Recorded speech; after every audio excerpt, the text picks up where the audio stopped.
संस्कार,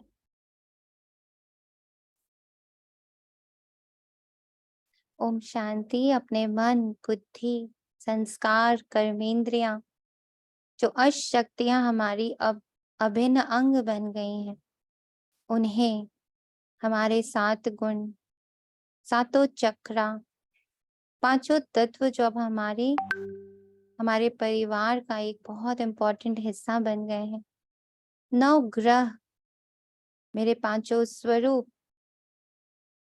जो अब धीरे धीरे चैतन्य होते हुए महसूस हो रहे हैं, उनका कार्य, उनकी शक्तियां और उनके कुल पर जो उनके जागृत होने का प्रभाव पड़ रहा है, इन सभी को महसूस करते हुए, देखते हुए, मैं आत्मा, शिव पिता ब्रह्मा, माँ, दोनों को अपने सम्मुख परम धाम की शक्ति और सूक्ष्म वतन की शक्तियों के साथ, पांडव भवन की शक्तियों के साथ, डायमंड हॉल की शक्तियों के साथ अनुभव कर रहे हैं।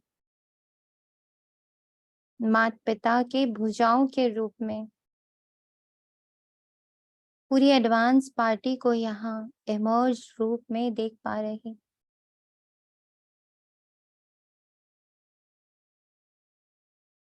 ये पूरा सूक्ष्म परिवार इस साकार तन द्वारा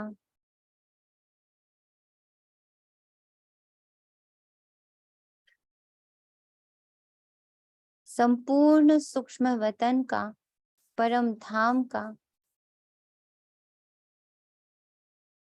संपूर्ण अस्तित्व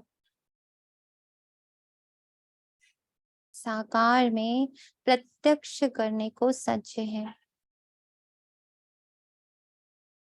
ये सभी इस एक फिजिकल फॉर्म से जो मुझ आत्मा को इस संगम युग पे प्राप्त हुआ है, इसके द्वारा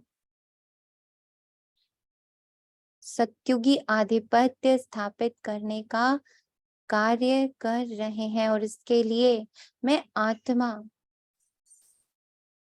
अपनी श्वास, अपने हर एक पल, अपनी हर एक कर्मेंद्रिय, अपने हर एक संबंध, संपर्क, संकल्प, बोल और कर्मों को माता पिता के सम्मुख समर्पित करती हूँ। इन गुणों और शक्तियों को समर्पित करती हूँ कि माता पिता अपने गुण और शक्तियों के साथ मेरे इस फिजिकल फॉर्म को यूज करें और अपने कर्तव्य को पूर्ण करने में मुझ आत्मा का एक छोटा सा सहयोग स्वीकार करें। I allow, I open and I surrender.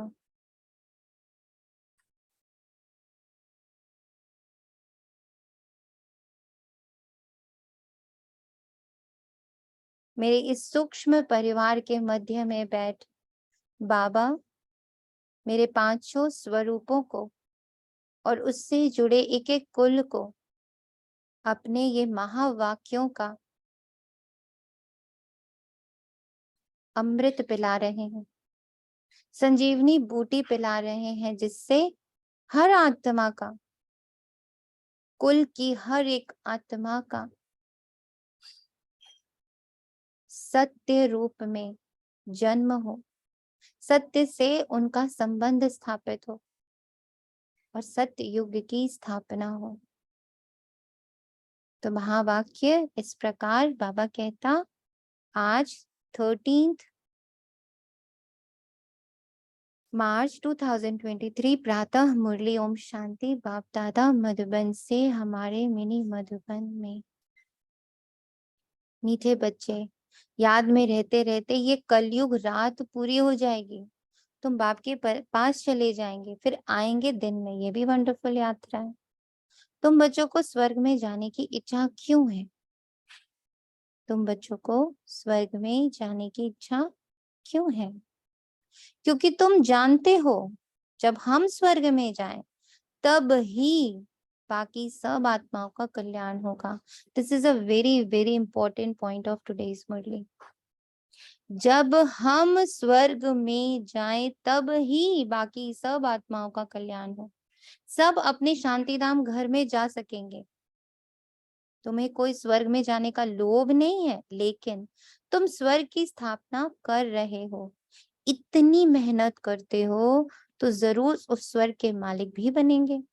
बाकी तुम्हें कोई दूसरी इच्छा नहीं है। मनुष्य को तो इच्छा रहती है हमें भगवान का साक्षात्कार हो, लेकिन वह तो तुम्हें मुझे स्वयं पढ़ा रहे हैं और हम आत्माओं द्वारा अपने एक एक बच्चे को वो छू रहे हैं, और वो धागा है मेरे संकल्पों का धागा। तो हमें अपने संकल्पों के धागे को भी बाबा को सौंपना है कि बाबा, मैं आपको ये संकल्प, मैं आपको ये बोल, मैं आपको ये श्वासें, अपने जीवन का हर एक सेकंड सौंपती हूँ, जिससे आप अपने हर बच्चे तक पहुंच पाओ। अपने सर्व संबंध संपर्क सब कुछ हम आपके हवाले करते हैं बाबा। आप अपने हर बच्चे से मिल पाओ, उसे अपना संदेश दे पाओ। कितनी बड़ी बात आज बाबा ने कहा है, तुम स्वर्ग जाएंगे। जैसे जैसे हम स्वर्ग की ओर अग्रसर हो रहे, स्वर्ग मतलब जहाँ स्व सबसे आगे हो, स्व यानी मैं आत्मा, मेरे आत्मिक रूप, मेरा आत्मिक गुण, मेरी आत्मिक शक्तियां आगे हो, बाकी सब फिजिकल फॉर्म पीछे हो।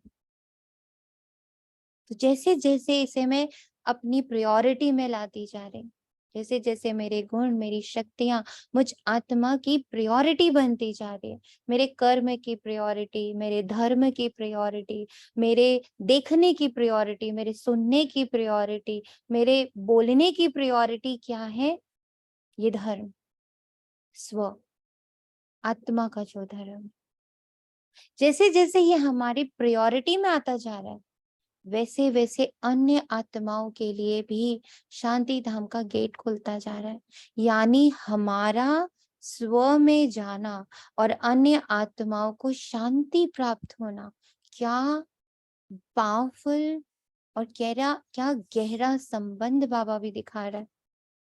तुम जैसे जैसे अपनी स्थिति में स्थित हो रहे हो, स्व में स्थित हो रहे हो, स्व को सबसे आगे कर लिया, वैसे वैसे पूरे यूनिवर्स को शांति प्राप्त हो रही है।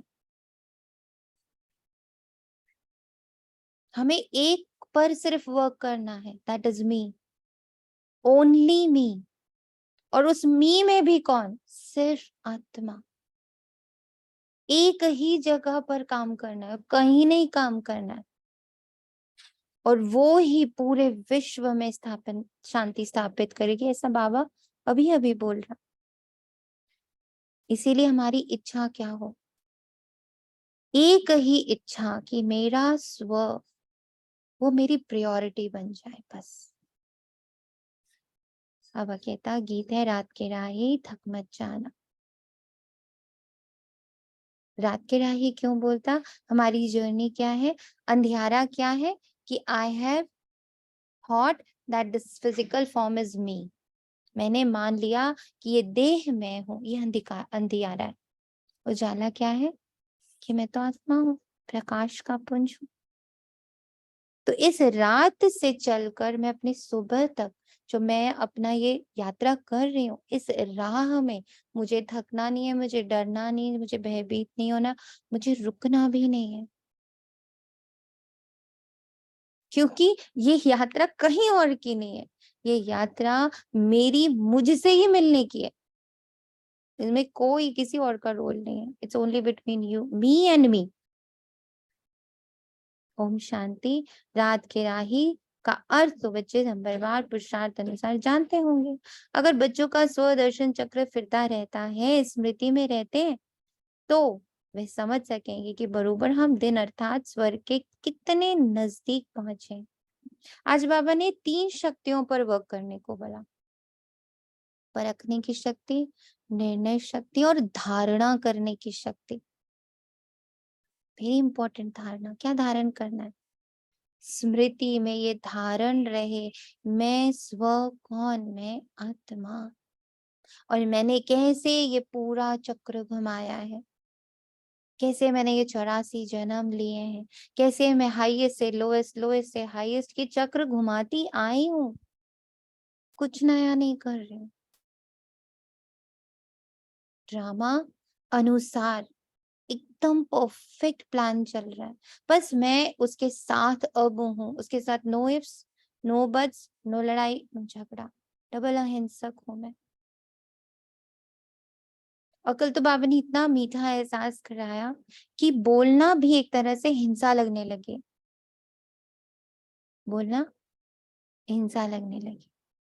ऐसा लगता कि बाबा मेरे नैन, मेरे वाइब्रेशन, मेरी मुस्कुराहट, मेरा चेहरा, मेरा चलन, सब से जो आप कहना चाहते हो वो अपने आप निकले थ्रू वाइब्रेशंस, शब्दों की जरूरत ना पड़े, क्योंकि शब्द भी अब ऐसा लगता है जैसे चुभते हैं, भारी हैं वो। तो बाबा कहता स्मृति में रहते हैं तो वे समझ सकेंगे कि बरोबर हम दिन अर्थात स्वर्ग के कितने नजदीक पहुंचे हैं। बच्चों को समझाया है ये बेहद का दिन और रात है, ब्रह्मा की बेहद की रात कहा जाता है।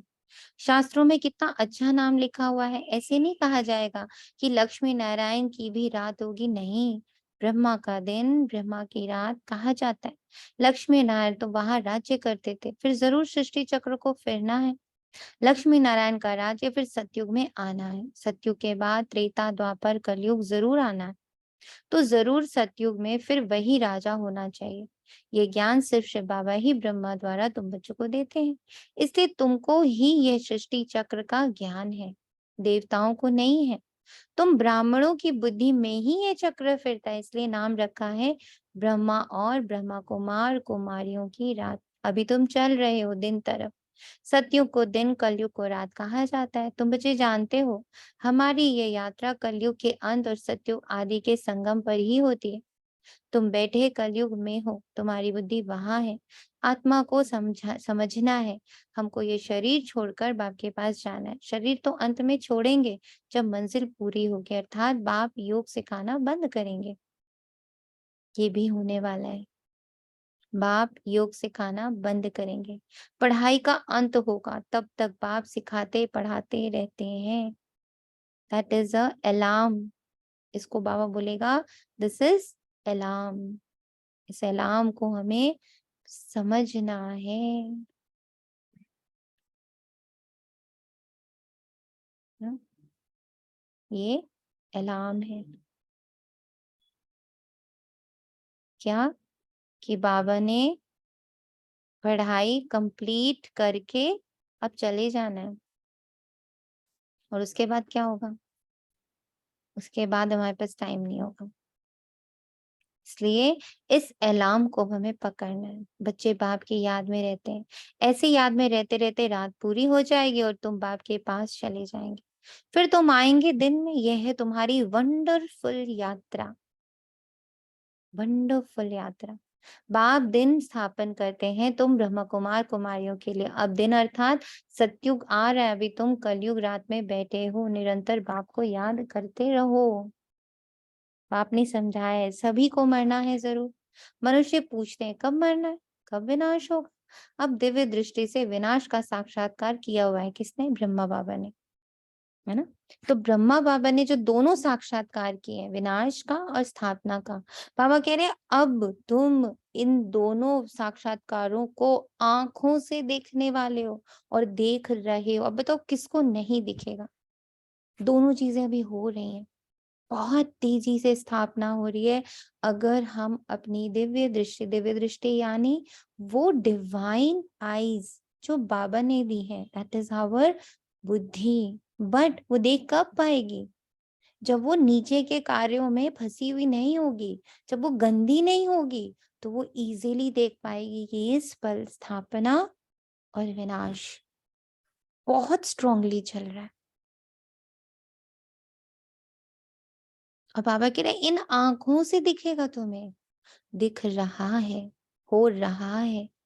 जिस तरह से नेचुरल कैलेमिटीज अलग अलग जगहों पर आ रही हैं, जिस तरह से वॉर्स इधर उधर फॉर्म होते ही चले जा रहे हैं, जिस तरह से एक एक धर्म के लिए, एक एक घर में अनेकों अनेक धर्म हो चुके हैं, एक घर में अनेकों अनेक मतें हो चुकी हैं, इतना मतों में अंतर आ चुका है।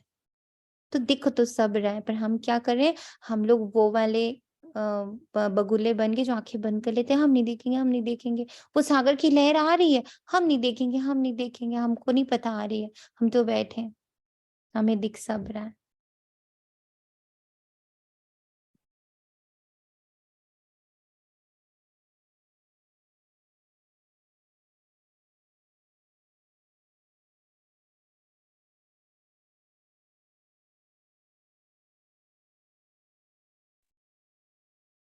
तो बाबा कहते हैं मुख्य जिस ब्रह्मा का दिन और रात गाया हुआ है, उनको ही स्थापना और विनाश का साक्षात्कार हुआ है। तो जो द्रव्य दृष्टि से देखा है वह प्रैक्टिकल जरूर होगा। भक्ति मार्ग में जो कुछ साक्षात्कार होता है वह दिव्य दृष्टि से,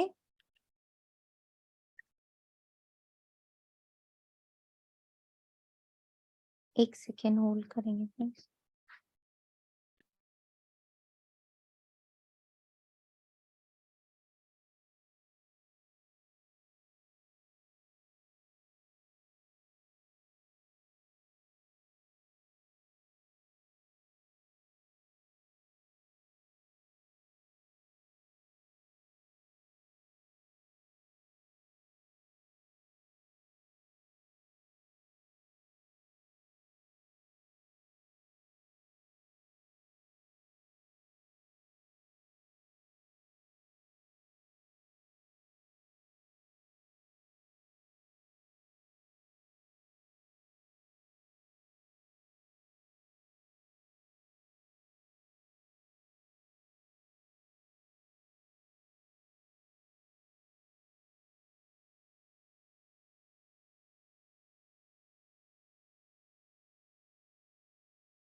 तो बाबा कहता जो जो दिव्य दृष्टि से देखा है वे प्रैक्टिकल जरूर होगा। भक्ति मार्ग में जो कुछ साक्षात्कार होता है वे दिव्य दृष्टि से देखते हैं। तुम भी दिव्य दृष्टि से देखते हो, तुमको किसी चीज की इच्छा नहीं रहती है। सन्यासी लोगों को इच्छा रहती है परमपिता परमात्मा को देखने की। यहाँ तुम बच्चों को तो परमपिता परमात्मा खुद बैठ पढ़ाते हैं। तुमको इच्छा है स्वर्ग में जाने की, बच्चे जानते हैं कि हम स्वर्ग में जाएंगे तो सभी का कल्याण हो जाएगा। अब ये हमने कितना जाना है, कितना अब हमें ये बात समझ में आती है कि हमारा स्वर्गवासी होना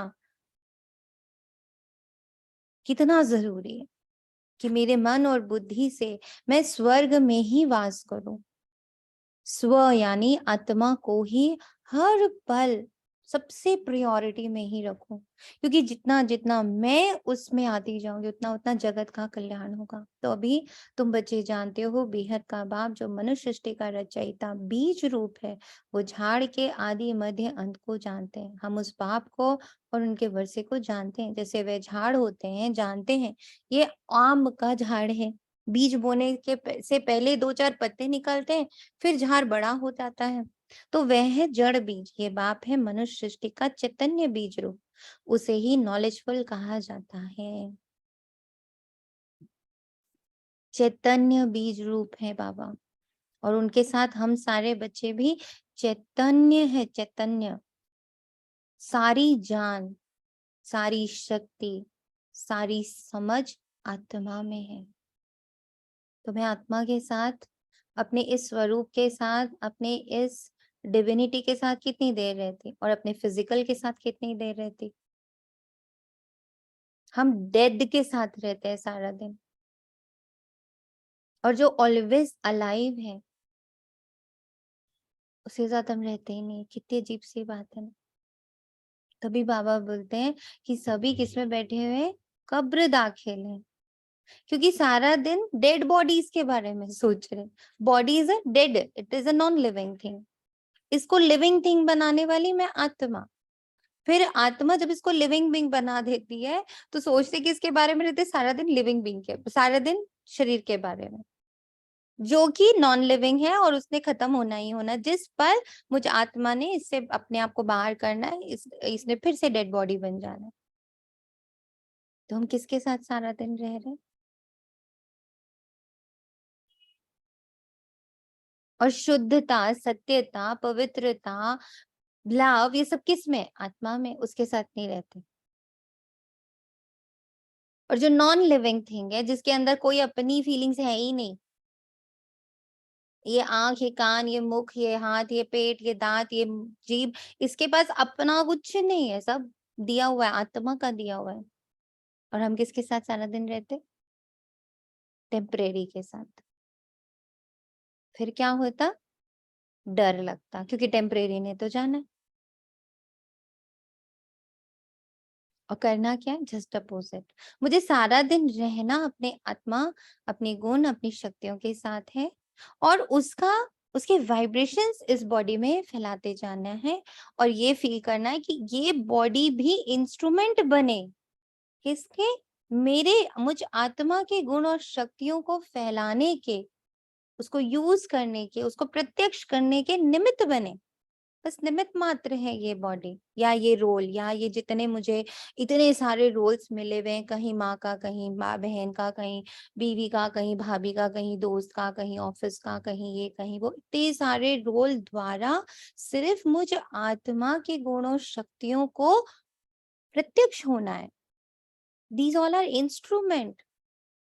लेकिन उल्टा होता है, हम इंस्ट्रूमेंट को इम्पोर्टेंस देते हैं, हम उस रोल में चले जाते हैं, और जो एक्चुअल में भगवान ने हमें जिस रोल के लिए यहाँ पे भेजा है उससे हम अलग हो जाते हैं। इसलिए क्या बार बार याद करना है, मैं चैतन्य बीज रूप आत्मा, और मेरे मेरे जो सारे गुण और शक्तियां हैं, उन्हीं को अब उन्हीं का अब आधिपत्य जमा करने का समय है, जमाने का समय है, जिसके लिए ये जो भी फिजिकली मुझे प्राप्त है, each and every breath, each and every second, जो कुछ भी मुझ आत्मा को ड्रामा ने दिया है, जो इक्विपमेंट्स मुझे दिए हैं, इन इक्विपमेंट्स द्वारा मुझे सिर्फ और सिर्फ परमात्मा कार्य को संपन्न करना है। बस बच्चे जानते हैं ये पाठशाला है जिसमें ये पढ़ाई, ये विद्या मिल रही है, और तुम योग भी सीख रहे हो। इस विद्या से तुम भविष्य प्रिंस प्रिंसेस बनते हो। आत्मा पवित्र जरूर चाहिए।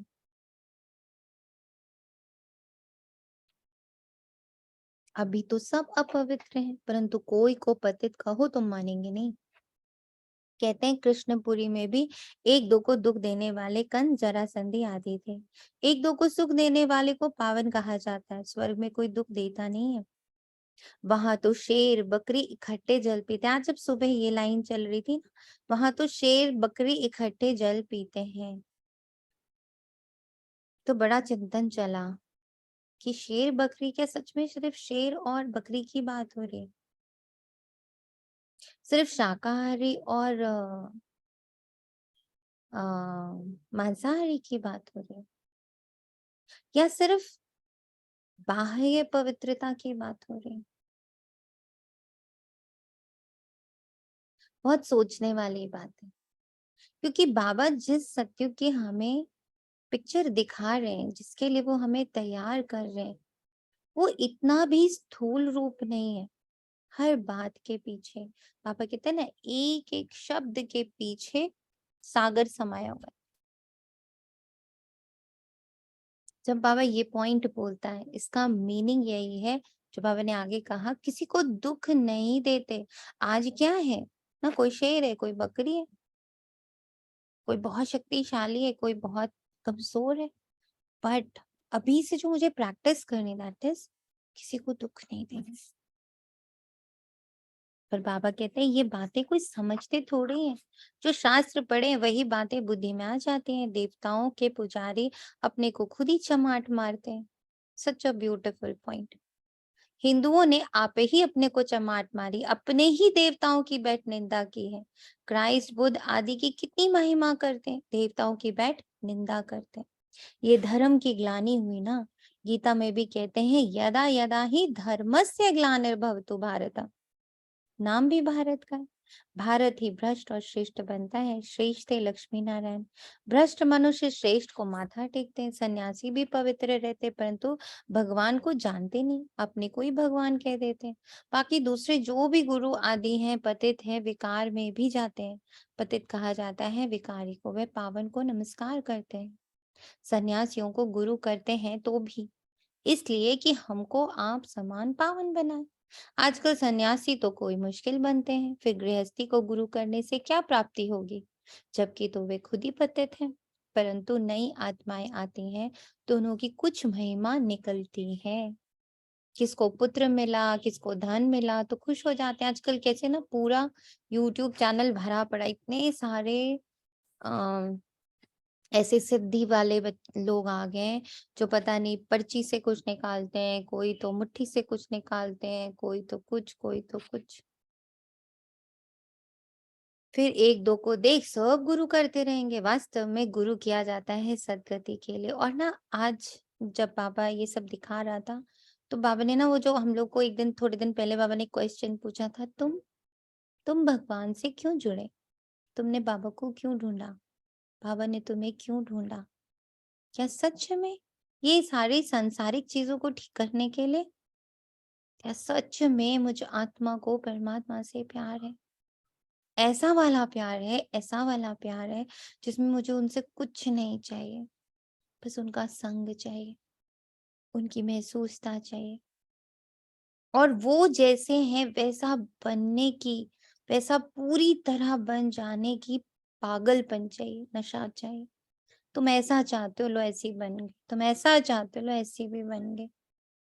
ऐसा वाला नशा, इतना ज्यादा वाला प्यार।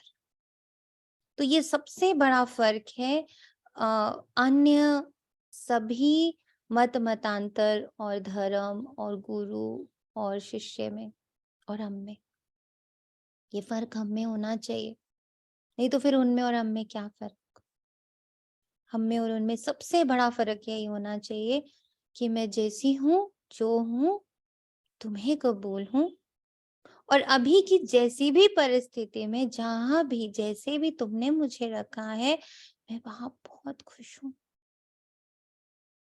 क्योंकि मुझे पता है कि तुम मेरा बुरा नहीं चाह सकते और तुम मुझे कभी अकेले नहीं छोड़ सकते, क्योंकि हाथ मैंने पहले नहीं बढ़ाया था, हाथ तो पहले तुमने मेरी ओर बढ़ाया। मुझे तो पता ही नहीं था भगवान का परिचय क्या होता है, भगवान को जानना क्या होता है, ये सब का कोई ज्ञान नहीं था। दूर दूर तक ऐसी कोई भाषा नहीं थी। अचानक से तुम आ गए और सब बदल डाला। तो फिर अब अगर सच में मैं भगवान का बच्चा बन रही हूँ तो मेरे अंदर ये एक परख तो होना चाहिए कि औरों की तरह मैं कोई फॉलोवर नहीं बनना चाहती, मैं कोई मंगता नहीं बनना चाहती, मैं कुछ यहाँ का ठीक वहां का ठीक, इसको ठीक उसको ठीक, इसमें नहीं घुसी रहना चाहती। हाँ, सबके लिए शुभ भावना शुभकामना तो हर पल है, हर पल है वो, कि हर बच्चे का कल्याण हो, हर बच्चे का भला हो, हर बच्चे को हर तरह का सुख मिले, सब विघ्नों से पार रहे, सबके जीवन में सुख शांति पवित्रता प्रेम ज्ञान आनंद शक्ति का वास हो। पर फिर जो है जैसा है, I am really very very happy and thankful to Baba. वास्तव में गुरु किया जाता है सद्गति के लिए। वे जरूर 5 विकारों का संन्यास किया हुआ पवित्र चाहिए। बाकी गृहस्थी गुरु करने से क्या फायदा? बड़े बड़े गृहस्थी गुरु हैं जिनके हजारों फॉलोअर्स हैं, कोई एक ने गुरु किया तो वे गद्दी चली आती, शिष्य लोग उनके पांव धोकर पीते हैं। इसको अंधश्रद्धा कहा जाता है। मनुष्य भले ही गाते हैं कि हे भगवान अंधों की लाठी तू,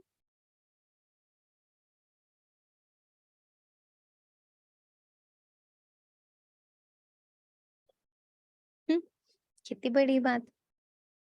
भल गाते हैं अंधों की लाठी तू, परंतु इसका अर्थ भी नहीं समझ। अंधा यानी बुद्धिहीन बनाती है माया रावण। सब पत्थर बुद्धि बन जाते हैं। इसलिए बाप कहते हैं ये जो भी शास्त्र आदि हैं, इन सब का सार मैं आकर सुनाता हूँ। नारद का मिसाल देते हैं, उनको कहा तुम अपनी शक्ल तो देखो, लक्ष्मी को वरने लायक हो। लक्ष्मी तो स्वर्ग में होगी ना। अभी तुम जानते हो हमें पुरुषार्थ कर भविष्य लक्ष्मी को व नारायण को वरना है। तो यहाँ भी यही बात है, यह भी यही की बात है।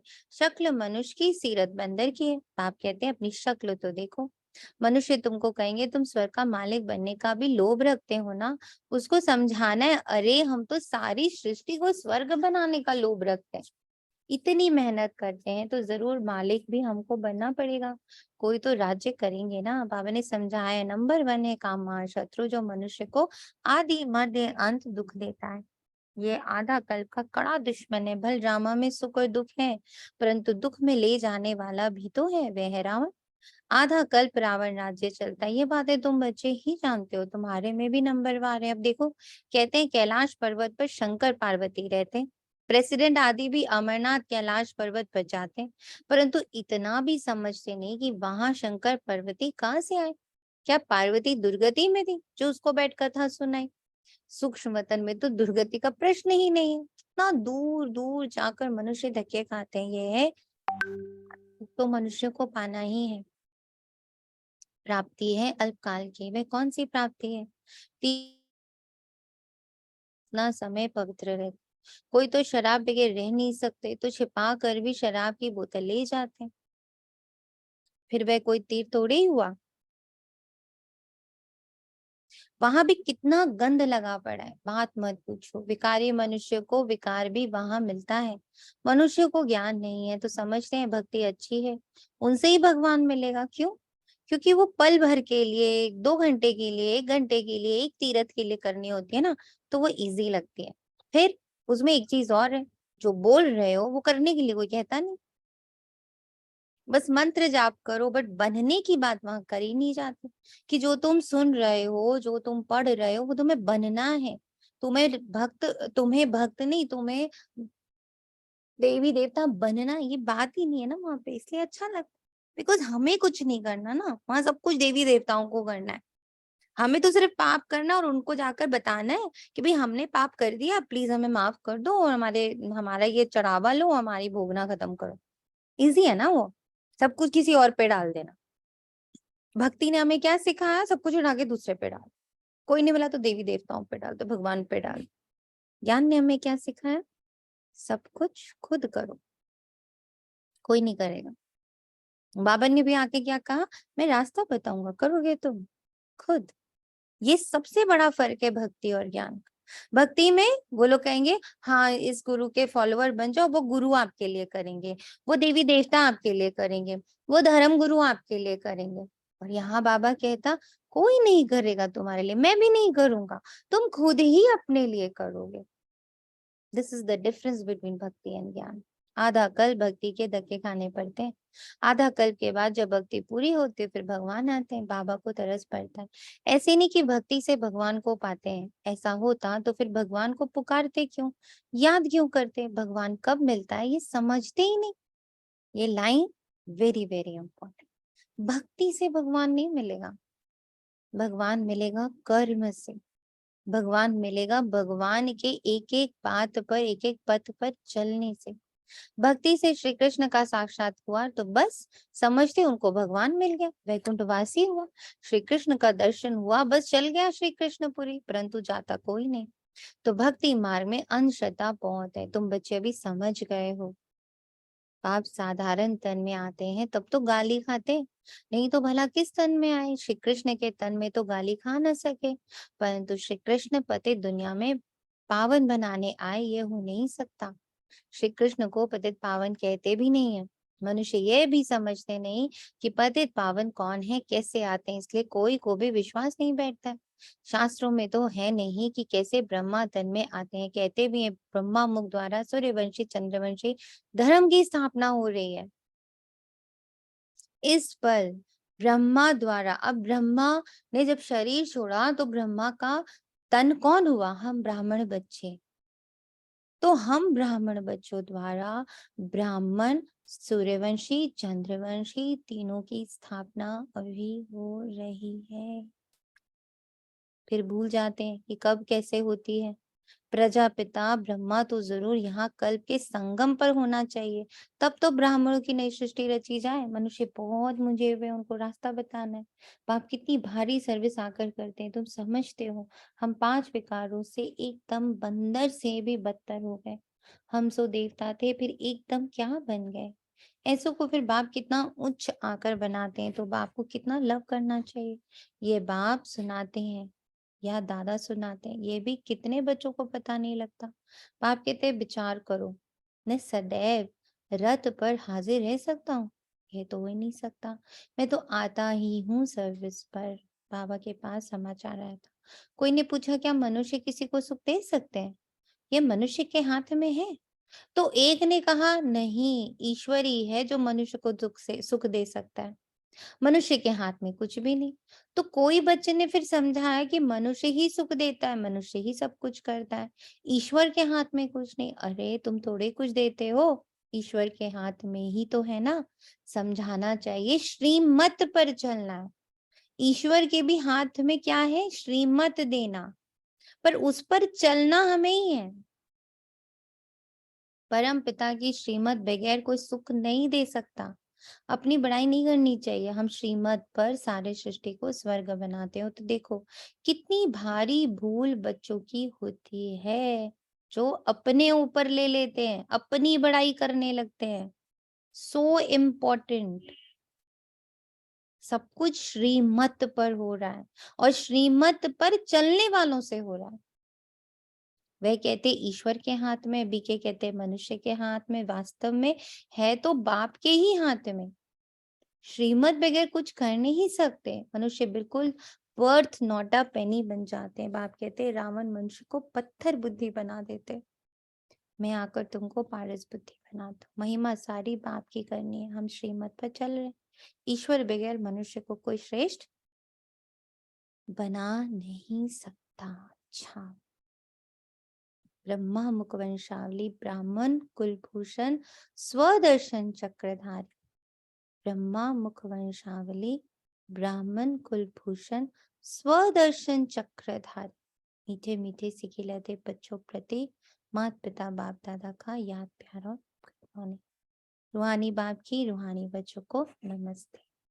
ब्रह्मा मुख वंशावली ब्राह्मण कुलभूषण स्वदर्शन चक्रधारी बनाने वाले मीठे मीठे माता पिता बाप दादा को याद और प्यार भरी नमस्ते और गुड मॉर्निंग। शुक्रिया मेरे बाबा, शुक्रिया, बेहद दिल से शुक्रिया। तो आज धारणाएं क्या हुई? पहले तो स्व को आगे रखने की धारणा, स्व के रूप रंग गुण शक्तियों को आगे रखने की धारणा,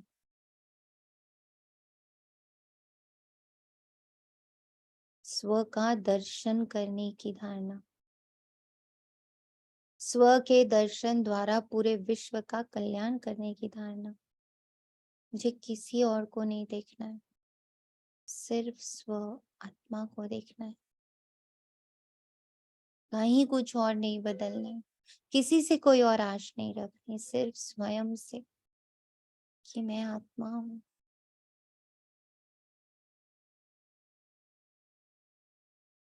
धारणा, बाबा कहता बाप जो इतनी सर्विस करते हैं, हमें इतना उच्च देवता बनाते हैं, ऐसे बाप से दिल का सच्चा लव रखना है, देवताओं समान सबको सुख देना है। एक बाप की सदा महिमा करनी, अपनी बड़ाई नहीं दिखानी है। देव महिमा सदा बाबा की। वरदान, सेवा का पाठ बजाते पाठ से न्यारे और बाप के प्यारे रहने वाले सहज योगी भव।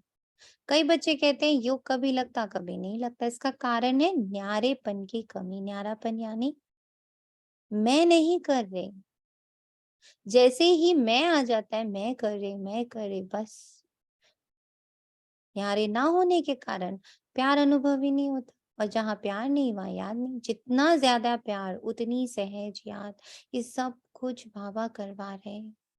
ये जितना याद रहता है उतना बाबा से प्यार। वाह बाबा आप ये भी करा रहे हो, आप ये भी करा रहे हो, अब आप ये भी करा रहे हो, तो बाबा से प्यार बढ़ता जाए। और जहां लगेगा मैं कर रही, मैं कर रही, माँ कर रही, तो बाबा से प्यार घटता जाएगा। तो बाबा कहते जितना ज्यादा प्यार उतनी सहज याद। इसलिए संबंध के आधार पर पाठ नहीं बजाओ, सेवा के संबंध से पाठ बजाओ तो न्यारे रहे। संबंध के आधार पे प्यार पाठ नहीं बजाओ कि मेरा इन आत्माओं से संबंध है। नो, मैं तो यहाँ सेवा पर हूँ ना, मैं तो बाबा की सेवा पर हूँ ना। उससे क्या होगा, पाठ बजाएंगे तो हम न्यारे रहेंगे। कमल पुष्प समान पुरानी दुनिया के वातावरण से न्यारे, और बाप के प्यारे बनो तो सहज योगी बन जाएंगे। सिर्फ इतनी सी स्मृति कि मैं आत्मा और इन पूरे जो मेरे को मिला हुआ है उस सबको चलाने वाले परमात्मा, बाबा में इसके द्वारा सब कर रहा है। मैं तो हूं ही नहीं कहीं। तो मेरा संबंध और बंधन और ये रिलेशन और ये ड्यूटी और ये रोल, ये सब तो खत्म। Only one duty, only one role and only one me, that is मैं आत्मा हूँ और बाबा मेरे से कंबाइंड होकर, और अब बाबा ही सब कुछ कर रहे हैं। हाँ, जो नेगेटिव हो रहा है ऑब्वियसली उस वक्त मैंने डोर रावण के हाथ में दे दी तो हो गया नेगेटिव। स्लोगन, ज्ञानी वह जो कारण शब्द को मर्ज कर हर बात में निवारण कर देते हैं। जिनके पास प्रॉब्लम्स नहीं है, जिनके पास सिर्फ सॉल्यूशंस हैं, जिनके पास कोई भी नेगेटिविटी नहीं है, जिनके पास सिर्फ पॉजिटिविटी, जिनके पास कोई भी परिस्थिति नहीं है बल्कि उनके पास लर्निंग है, उनके पास कोई भी पेपर नहीं है बल्कि हर बार एक नया एडवेंचर है, एक नई सीख है, एक और अपॉर्चुनिटी है। तो पेपर बन जाता, विघन बन जाता है हमारी एक और लर्निंग के लिए। जितने भी प्रॉब्लम प्रॉब्लम वर्ड होते हैं वो बन जाते हैं सॉल्यूशन सॉल्यूशन सॉल्यूशन। क्योंकि नेगेटिव तो हम रखते ही नहीं। हमारे पास एक जादुई छड़ी है जो हर चीज को पॉजिटिव में बदल देता। शुक्रिया बाबा। ओम शांति। तेरा तुझको अर्पण है। थैंक यू बाबा। ओम शांति।